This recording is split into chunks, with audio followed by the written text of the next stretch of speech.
When the phone rings episode 9 कल release हो चुका है और भाई मैंने उसे प्रॉपर देख लिया है। काफी मजेदार एपिसोड था और अब तक जो स्टोरी लाइन गई है वो बिल्कुल मजेदार है। भाई कल एक तगड़ा सा प्लॉट रिवील हुआ है।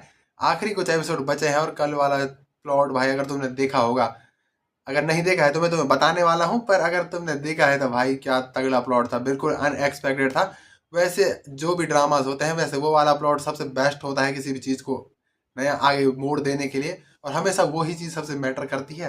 और इसमें भी सेम टू सेम ही है, मतलब भाई एक अनएक्सपेक्टेड टर्न तुमने कभी नहीं सोचा होगा कि भाई ये आदमी विलन निकल सकता है।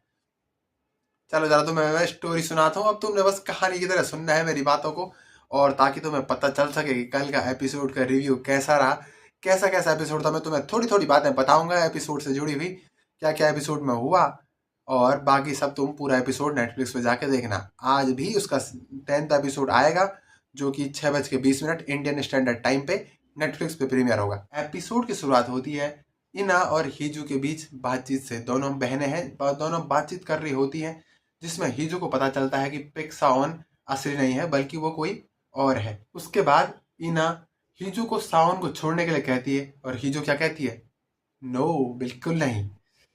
इसके बाद सीन शिफ्ट होता है और हम फिशिंग शॉप पर जाते हैं, जहाँ पर सावन उस आदमी को बचाने की कोशिश कर रहा होता है जो उस शिप का मालिक होता है। और इतना हमें हमें दिखाते हैं कि हिजू अपने घर पे परेशान है और बार बार सावन को कॉल करने की कोशिश कर रही है।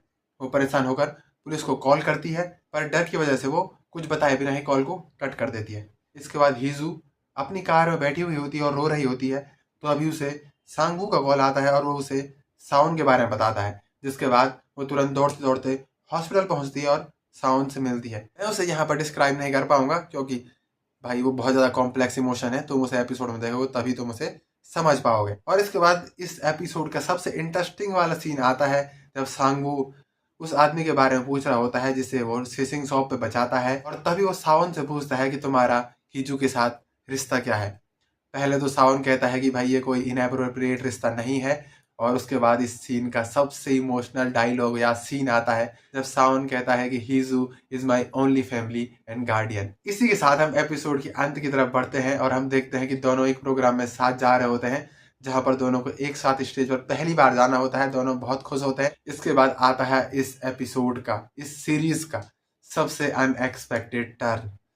सावन प्रोग्राम खत्म करने के बाद चीफ सिक्योरिटी ऑफिसर पाक दो जे को कहता है कि हिजू को सेफली घर पहुंचा दिया जाए, और वो पहाड़ों पर ब्लैकमेलर को ढूंढने चला जाता है। अगर तुम्हें पता हो तो जो ब्लैकमेलर ये सब कर रहा होता है साउंड के साथ, वो उसे ढूंढने के लिए चले जाता है, क्योंकि जो फिशिंग शॉप का मालिक था वो उसे थोड़ा टिप देता है और वो उसे ढूंढने चले जाता है।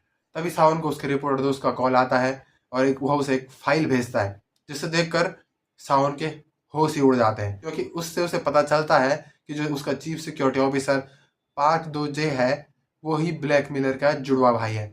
और दूसरी तरफ पाक दो जे हिजू को घर ले जा रहा होता है, लेकिन वो उसे घर नहीं ले जाता बल्कि उसे किडनैप कर लेता है। अगले सीन में हमें दिखाते हैं कि सावन हिजू और पाक दोजे को कॉल कर रहा होता है, लेकिन दोनों में से कोई भी इस कॉल को नहीं उठाता है, और ऑब्वियसली पाक दोजे इस कॉल को इग्नोर करता है, और इसी के साथ हमारा ये एपिसोड खत्म हो जाता है। ये था कुछ एपिसोड का रिव्यू और रिकैप टाइप, जिससे तुम्हें अभी थोड़ा आइडिया हुआ होगा कि एपिसोड 9 में क्या क्या हुआ। मैंने बहुत सारी चीजें छोड़ी हैं और बहुत सारी चीजें नहीं बताई, क्योंकि अगर सब मैं यहाँ बता दूंगा तो तुम एपिसोड में क्या देखोगे। ये बस एक ऊपर ऊपर से था कि तुम्हें थोड़ा इंटरेस्ट आया, थोड़ा तुम्हें पता चले कि एपिसोड 9 में क्या हुआ। और अगर क्योंकि ये अभी तक हिंदी डब में नहीं आया है, और अगर तुम इसे कोरियन में देख रहे हो या कोरियन लैंग्वेज में या इंग्लिश सबटाइटल के साथ, तो अगर कहीं पे तुम्हें समझ नहीं आया होगा तो मैंने तुमको शॉर्ट शॉर्ट कहानी बता दी है। वैसे इसमें बहुत कुछ होता है, बहुत मजेदार सीन भी है, जो तुम पूरा एपिसोड देख के बाद ही समझ पाओगे। अगर मैं यहाँ पे डिस्क्राइब करूंगा तो बहुत ज्यादा लंबी वीडियो हो जाएगी, वो मैं करना चाहता हूँ नहीं, क्योंकि भाई स्पॉइलर देना अच्छी बात नहीं है। थोड़ा सा मजा तुम खुद भी लो। बात करते हैं सबसे अनएक्सपेक्टेड टर्न की, चीफ सिक्योरिटी पाक दो जे, जो भाई मेन विलन का भाई निकलता है। वैसे मेरे को अनएक्सपेक्टेड था, ऐसा नहीं लग रहा था कि वैसा कुछ होने वाला है, पर ये सबसे बेस्ट रोल था जहां पर तुम किसी ब्लैकमेलर के भाई को या ब्लैकमेलर को या विलन को डाल सकते हो, क्योंकि पेक साउन सबसे ज्यादा भरोसा करता था उस पर, क्योंकि उसने जितना भी अब तक काम करवाए थे सब उसी से करवाए थे। ब्लैकमेलर का फोन तक उसे दिया था, जबकि वो उसके भाई का फोन था। सारी बातें वो उसे पता था, सब कुछ उससे, जहां भी अटैक हुआ वो तो वहां था, सारी जानकारी वो खुद देता था फोन पे। भाई ये सबसे सबसे बेस्ट रोल था, क्योंकि तुम अपने टारगेट के सबसे पास रह सकते हो और सबसे भरोसेमंद होगो तो तुम पे कभी भी कोई भी इश्यू नहीं आएगा, तुम पे कोई कभी शक नहीं करेगा कि भाई तुम मेरे साथ कुछ ऐसा कर सकते हो। और ये सबसे अनएक्सपेक्टेड टर्न था इस एपिसोड का। सबसे दुख की बात है कि इस सीरीज के सिर्फ 12 एपिसोड आने वाले हैं और 9वां एपिसोड था ये, मतलब ये बहुत जल्द ही खत्म होने वाली है।